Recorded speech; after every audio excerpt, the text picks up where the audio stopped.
So, my dear children, let's learn about law of conservation of linear momentum. Conservation of linear momentum.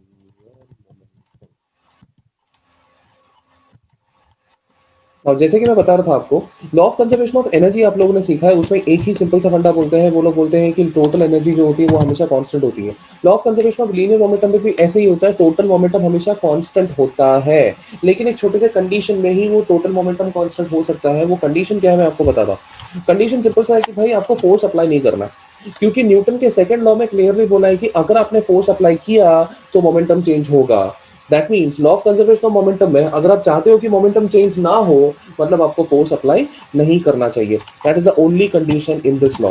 That means the law states that the total momentum of any system remains conserved. Conserved that means वो constant रहेगा when the external force applied, or I shall say when there is no external force applied. So what I was saying, the total momentum of any system will remain conserved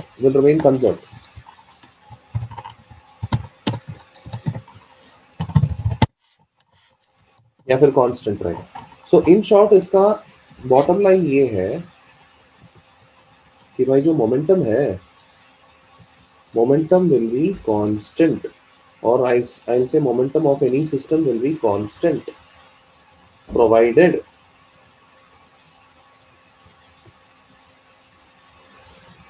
जो external force उसके ऊपर act होना चाहिए वो external force zero होना चाहिए। अब इसका प्रूफ कैसे होता है? सी बहुत ही सिंपल सा प्रूफ है इसका, मैं आपको इसका प्रूफ बता देता हूँ। प्रूफ इसका क्या है? अब हम तो जानते हैं कि according to Newton second law जो भी फोर्स हम लोग अप्लाई करते हैं that is basically D P by D T, ये तो हम जानते ही हैं। अब ये लोग बोल रहे हैं कि भाई फोर्स जीरो है। फोर्स को अगर आप जीरो कंसिडर करेंगे देन क्या होगा? D P by D T जो होगा वो जीरो होगा। D P by D T मतलब D P by D T में से डी टी को इधर भेज दीजिए, दैट मीन्स डेल्टा पी, या फिर चेंज इन पी जो है that will be equal to zero. Change in P अगर जीरो है, चेंज जीरो है, दैट मीन्स मोमेंटम जो होगा वो क्या होगा? कांस्टेंट होगा। Do you understand this?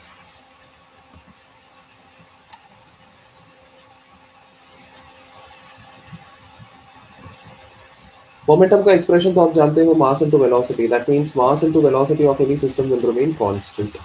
Constant का मतलब क्या होता है? अभी फॉर एग्जांपल कुछ कॉलिजन वगैरह हो गया, तो इनिशियली उसके पास जितना मास इनटू वेलोसिटी था, ठीक है मैं उसको ना ऐसे लिखता हूँ, सम ऑफ जो भी मास इनटू वेलोसिटीज उसके पास इनिशियली था that will be equal to sum of mass into velocities जो भी उसके पास रहेगा finally.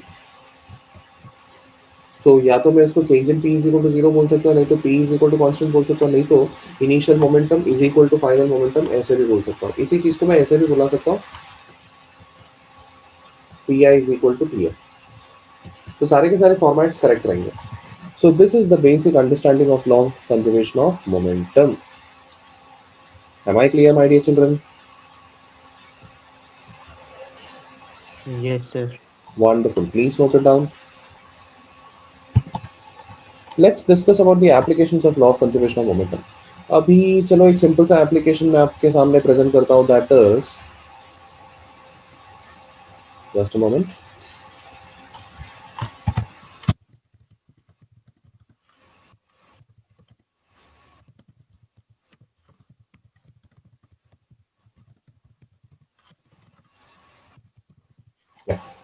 So applications of law of conservation of linear momentum एक एक करके हम लोग डिस्कस करेंगे। तो सबसे पहला application,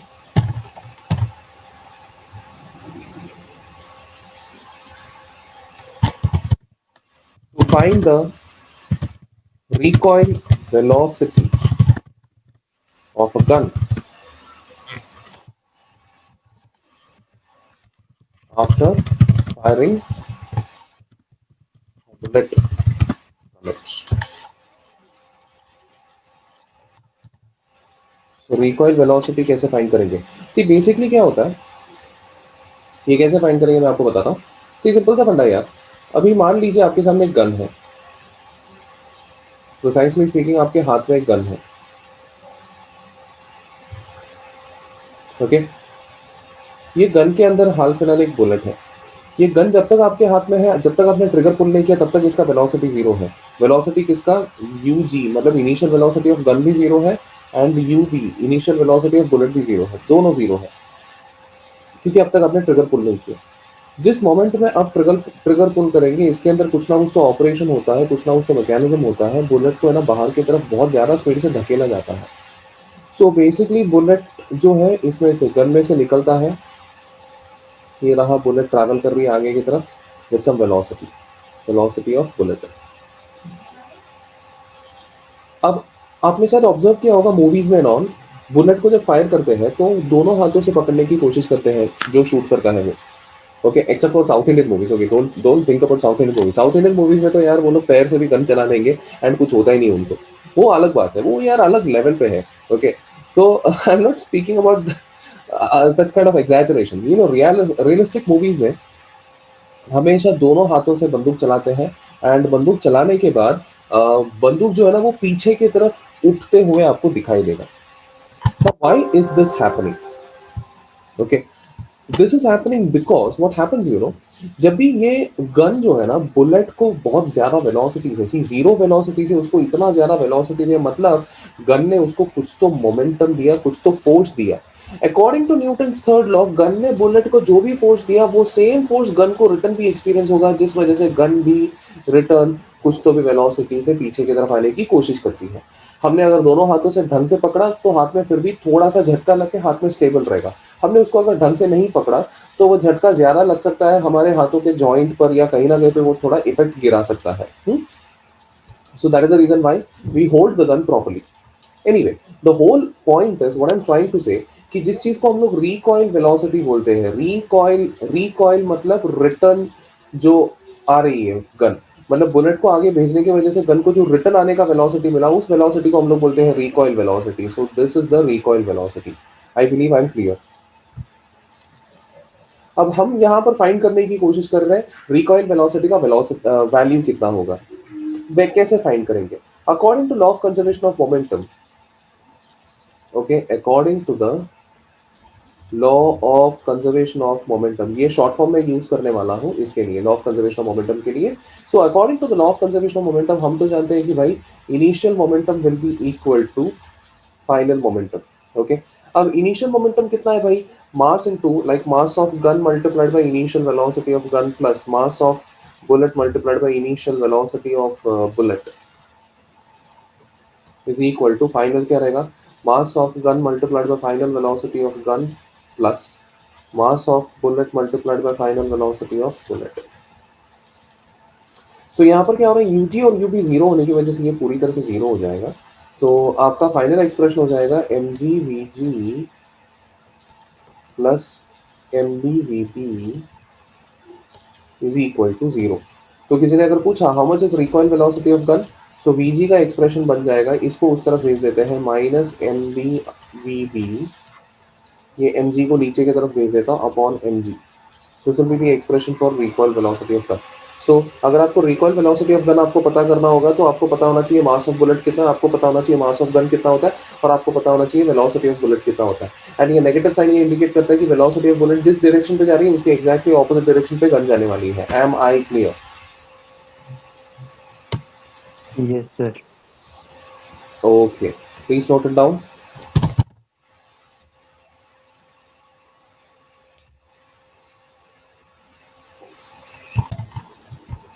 now let's discuss about one more example,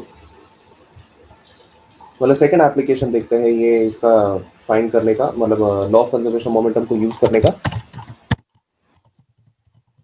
explosion of a bomb. आज तो हम लोग फुल फुल ऑन एकदम ऐसा वायलेंट चीज़ों के बारे में सीख रहे हैं हम लोग। सो फर्स्ट ऑफ ऑल हम लोग ने गन के बारे में सीखा, अभी हम लोग बॉम्ब के बारे में सीखेंगे। सो स्पीकिंग अबाउट बॉम्ब, मतलब या to find the velocity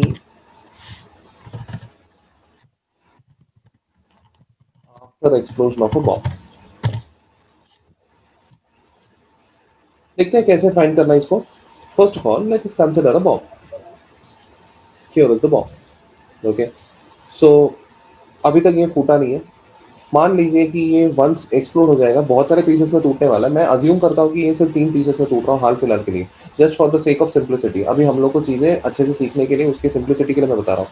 so let me call the first piece as M1, second piece as M2 and third piece as M3. Okay. And initial first piece का initial velocity, second piece का initial velocity, third piece का initial velocity, सारे के सारे जो है वो equal to क्या होंगे, जीरो होंगे. बिकॉज द बॉम्ब अभी तक जो है एक्सप्लोड नहीं हुआ है. बॉम्ब एक्सप्लोड होना बाकी है. बॉम्ब एक बार एक्सप्लोड हो गया तो ये पीस एक तरफ जाएगा, ये पीस दूसरी तरफ, ये पीस नीचे की तरफ. दैट मीन्स सेंटर से वो ऐसे एक पीस इधर जाएगा, एक पीस इधर जाएगा, एक पीस इधर आएगा. So this will be one piece, this will be another piece, this will be the third piece. Okay. M1, M2 and M3. M1 जिस वेलोसिटी से आगे की तरफ जाएगी, let me call it as V1, this will be V2 and this will be V3. अब मुझे find करना है मतलब इनके बीच में क्या रिलेशन है.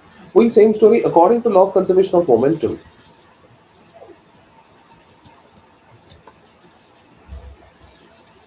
According to law of conservation of momentum, obviously initial momentum is equal to final momentum. Initially सबका velocity zero है तो initial momentum will be zero and the final momentum will be equal to m1 v1 bar plus m2 v2 bar plus m3 v3 bar. This is your expression basically. इसमें से जो भी velocities आपको find करना होगा उसको isolate करके बाकी सबको दूसरी तरफ अगर लेके जाएंगे तो you will be getting your answer. अभी फॉर एग्जांपल अगर आपको V3 फाइंड करना होगा तो V3 को अकेला करो, बाकी सबको दूसरी तरफ लेके जाओ. That means V3 will be equal to minus of M1 V1 bar plus M2 V2 bar upon M3. ये होगा तुम्हारा आंसर. Am I clear?